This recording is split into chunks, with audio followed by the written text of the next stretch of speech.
La vie est une opportunité, profitez-en. La vie est belle, admirez-la. La vie est un rêve, réalisez-la. La vie est un devoir, complétez-la. La vie est un jeu, jouez-la.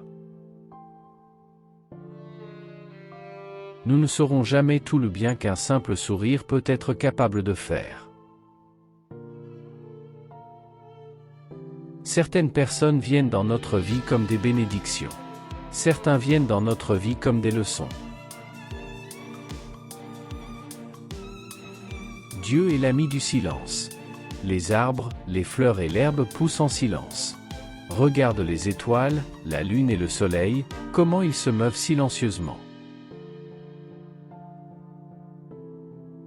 Je peux faire des choses que vous ne pouvez pas, vous pouvez faire des choses que je ne peux pas, ensemble, nous pouvons faire de grandes choses.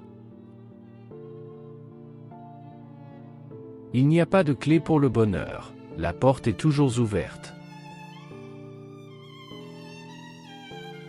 La plus grande souffrance est de se sentir seul, sans amour, abandonné de tous. Insistons sur le développement de l'amour, la gentillesse, la compréhension, la paix. Le reste nous sera offert. Ne laissez personne venir à vous et repartir sans être plus heureux. J'avais l'habitude de croire que la prière change les choses, mais maintenant je sais que la prière nous change et que nous changeons les choses. Si tu juges les gens, tu n'as pas le temps de les aimer. Le manque d'amour est la plus grande pauvreté. Hier est parti. Demain n'est pas encore arrivé. Nous avons seulement aujourd'hui. La vie est une chance, saisis-la. Si vous voulez changer le monde, rentrez chez vous et aimez votre famille. Donne tes mains pour servir et ton cœur pour aimer. Vous pouvez prier pendant que vous travaillez. Le travail n'arrête pas la prière et la prière n'arrête pas le travail. Si vous ne pouvez pas faire de grandes choses, faites de petites choses avec beaucoup d'amour. Si vous ne pouvez pas les faire avec un grand amour, faites-les avec un peu d'amour. Si vous ne pouvez pas les faire avec un peu d'amour, faites-les quand même. Peu importe comment vous êtes fatigué, peu importe la façon dont ce travail épuisant physiquement peut être, il est beau d'apporter un sourire dans la vie de quelqu'un, de prendre soin de quelqu'un dans le besoin. Quelle plus grande joie peut-il y avoir? La paix et la guerre commencent chez soi. Si nous voulons vraiment la paix dans le monde, commençons par nous aimer les uns les autres dans nos propres familles. Si nous voulons répandre la joie, il faut que chaque famille ait de la joie. La joie est très contagieuse. Donc, soyez toujours plein de joie.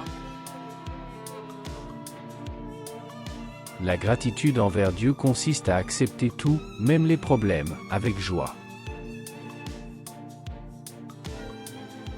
La vie est une chance à saisir, une beauté à admirer, une béatitude à savourer.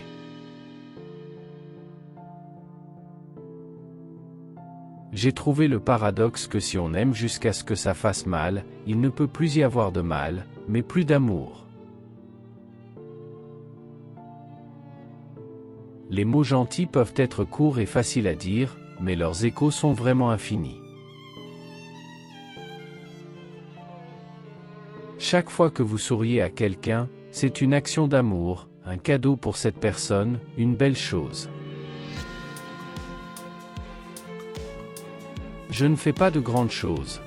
Je fais de petites choses avec beaucoup d'amour. Conquérons le monde avec notre amour. Entrelaçons nos vies, tissons-les des liens du sacrifice et de l'amour, il nous sera possible de conquérir le monde. Ce qui me scandalise, ce n'est pas qu'il y ait des riches et des pauvres, c'est le gaspillage. Répandez l'amour partout où vous allez. Ne laissez personne venir à vous sans être plus heureux.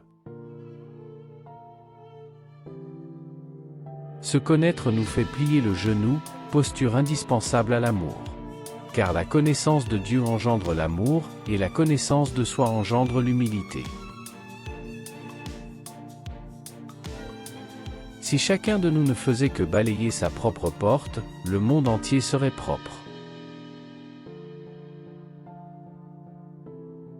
L'amour commence par prendre soin des plus proches, ceux de la maison. Ce qui compte, ce n'est pas ce que l'on donne, mais l'amour avec lequel on donne. La joie est un signe de générosité. Lorsque vous êtes plein de joie, vous allez plus vite et vous voulez faire du bien à tout le monde. Tout pays qui accepte l'avortement n'enseigne pas son peuple à aimer, mais à utiliser la violence pour obtenir ce qu'il veut. La perte d'une certaine pudeur comme la perte de la pureté sont les causes profondes de la décadence du monde. Si vous jugez les gens, vous n'avez pas le temps de les aimer. La joie profonde du cœur est comme un aimant qui indique le chemin de la vie. Le sentiment de ne pas être aimé est la plus grande des pauvretés. Nous réalisons que ce que nous accomplissons n'est qu'une goutte dans l'océan. Mais si cette goutte n'existait pas dans l'océan, elle manquerait.